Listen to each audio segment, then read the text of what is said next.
Hello everyone! Ako i-share sa inyo mga higala no na ay nabalitaan dito sa among lugar sa Palumpon, Leyte na iyang gipatay ang iyang kaugalingong asawa. Hay nako, tungod sa bisyo. Inani ni mga kaibigan no, mga higala no,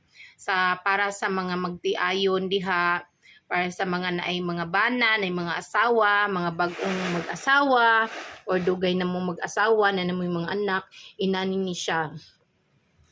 Kung ang imong bana wala na siya respeto sa imo, magsigi na mog away kada adlaw. Unya panunguhon lang ka permi. Unya sigihan lang kag sika-sika nya sige ngadtos barkada, sig sugal-sugal, sig bisyo, maghuna-huna na kaday kay ug inana gani siya wala na siya respeto sa imo. Moabot ang panahon ana nga pasakitan na kaniya, dili lang sa emosyonal, pasakitan na kanana niya og pisikal. Kay ang kanimang mga bisyo no makabuang magud niya daghan jud kay nayabag anang mga bisyo niya, daghan kayo mga pamilya na nabungkag ba niya, daghan ka ng mga makadaot jud na siya sa pamilya, daghan kayo mga na-employsyahan na nga dili maayo niya, madamay pa jud maangin pa jud ang inyong mga anak. Mao nga kung pananglitan gani sa inyong pag-asawa, sa inyong pagpuyo, sige na mog away, sige na mog bangig-bangig kada adlaw, maghuna-huna na jud ka, mo palayo na lang jud ka, labi na kung ang imong bana nagbisyo, ang imong bana na ay dili maayo nga bisyo gisudlan, labi na ng mga masamang bisyo, na ng mga duga-duga. Nako, maghuna-huna jud ka, ipalayo na lang jud na imong kaugalingon kay bisag unsa ka kaisog, bisag ka nang kaya ra nimo sika-sikaan nimong bana, og bisan pag ikaw ang kumbaga ikaw ang hari-hari sa inyong balay, pero once nang imong bana magbisyo na siya niya, maghunahuna siya nga dili na siya magpa-under sa imuha, dili na siya maminaw nimo, mas paminaw niya imong barkada, kanang atong kusog bilang babae, wala ra na katunga sa kusog sa lalaki. Once na sila na ang muhari, sila na ang sana mangisog, kay pila ra ba yung tayo atong kusog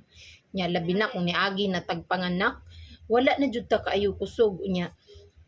dayon man day na silag panguhag mga hinagiban, manguha na gay na silag mga hinagiban, wala na jud tay bawt ana, wala na jud tay kasukola na nya. Syempre kung kamo ra sa pamilya nya, layo mog silingan nya, kanang wala moy kanang pamilya sa duol,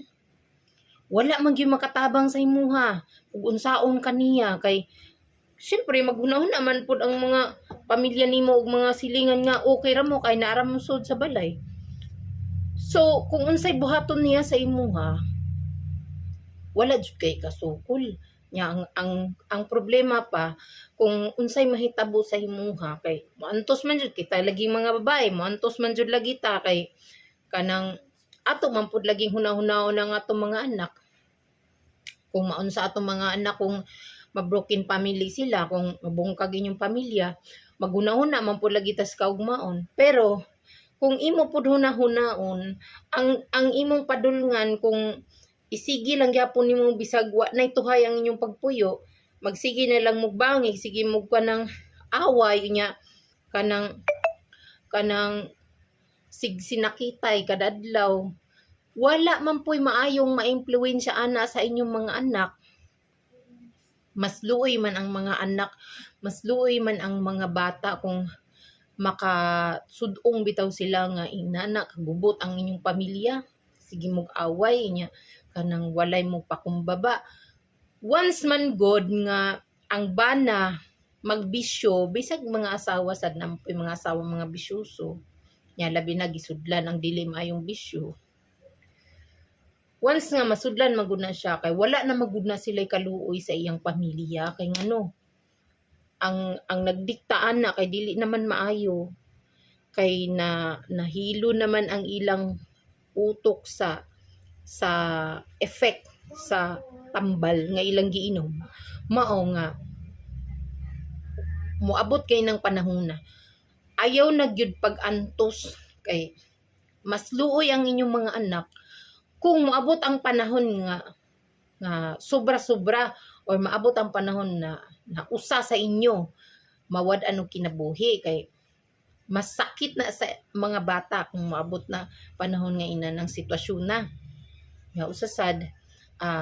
syempre ang dungog sa inyong mga anak pod luoy sad kay pagpistahan man sad, di ba, mga daghan kay mga bawang puta nga daghan kay mga dili may mga istorya nga mugawas. Mao nga ang solusyon na lang jud na kung ang imong bana dili natuhay, wala na mo'y maayong pagpuyo, wala na mo'y maayong pagkasinabtanay, magbuwag na lang jud mo, mopalayo na lang jud ka para dili mo abot ang panahon nga ikaw ang iyang puntaryahon kay og kanang maka-take ganin na siya, dili na juga na niya kilala, dili na kanya mailhan, dili na siya maghunahuna, wala na sa iyang hunahuna kung iya ba kang asawa, iya ba ka pamilya kay wala naman ang naghari sa iyang utok, masama naman, dili naman maayo, mao nga kanang ikaw na lang gyud ang mopalayo kay kanang maulagi na mas makaluoy jud ka kung moantos pa ka, mas makaluluoy jud wa jud kay maayong padulngan. Mao boy taw na number 1 man gud pud sa usahay sa pag-awayan sa mag-asawa ba kanang selos ba nya, labi na kung ang imong bana babaero nya, kana man gud sila kung babaero man gud na sila,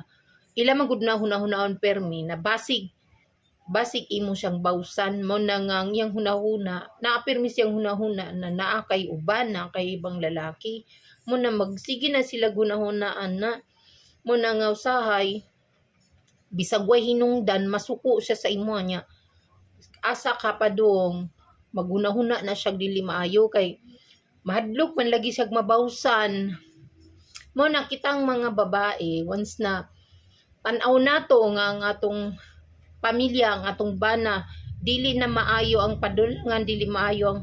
ang pagtaratar sa imuha sa inyong pagpuyo,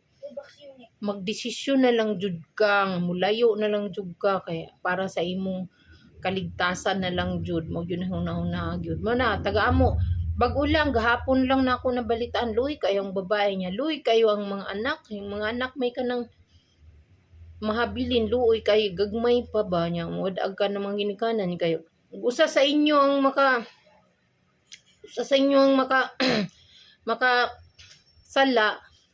mapriso man niya mawapod ang nanay so isa sa inyo mawala suloy ang mga bata diba so maligin ako ay katambag sa inyo no lalo na sa atong mga babae magdesisyon na lang jud ka palayo na lang jud ka para sa imong kaugmaon.